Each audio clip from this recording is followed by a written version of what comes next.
Hello and welcome back to another CM Travels video. Thank you so much for joining me here today. Cue the intro.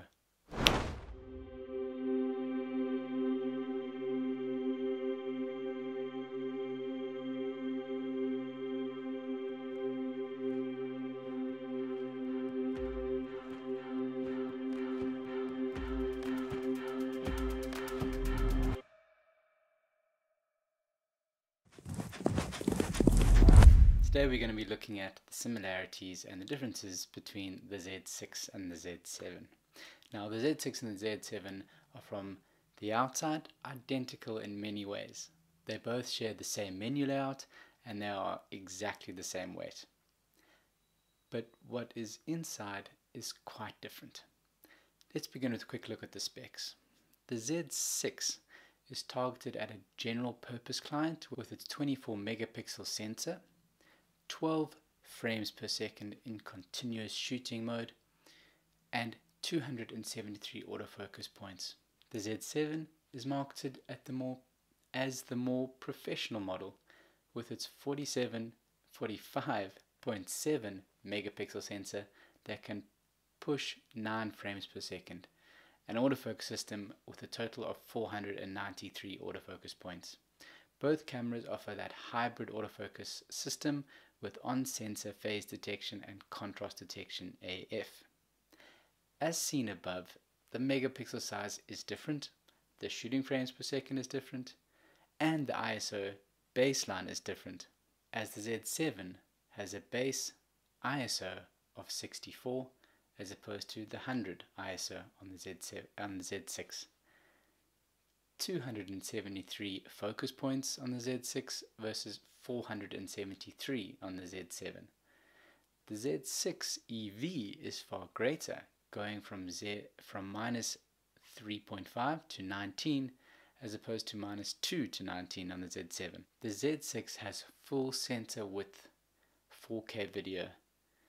The Z7 has line skipping and is slightly more cropped, but the battery life is longer.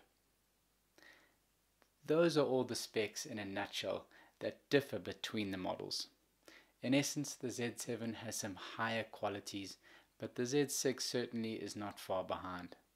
The video features on the Z6 are better than the Z7, and if that is your purpose for investing in these cameras, then I would recommend the Z6. The downsampled full width comes out at almost 6K rather than the pixel binded Z7.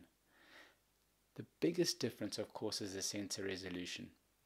There are great benefits of a smaller sensor, such as smaller file size, that are easily large enough for large prints, but landscape shooters may require the focus stacking and cropping ability that the 45.7 sensor gives them.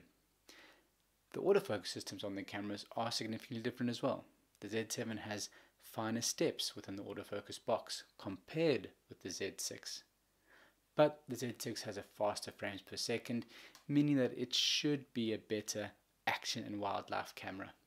In short, the Z6 is a very good camera. It allows you to save around $1,400 and perhaps invest that money in the 1.8S prime lens range. You should, however, consider getting the Z7 if you need that 45.7 megapixel or resolution, which enables you to print very large and tight crops. Another important element is that the Z7 offers a 4:5 crop option in addition to the 1:1 and the 16:9 crops that are seen in both cameras. But unless you are printing larger than 2.8 by 4.2 meters, then the Z7 resolution will really be wasted on you. Something important to mention as well is that the low pass filter on the Z6 in theory should mean that the Z7 has slightly improved and sharper images.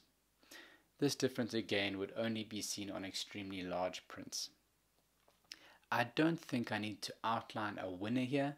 If you are a professional landscape or portrait photographer making large prints, then the Z7 wins. But if you are a sports, wildlife photographer, a videographer, an enthusiast, or even a beginner, the Z6 is the one for you. Thank you so much for joining me today.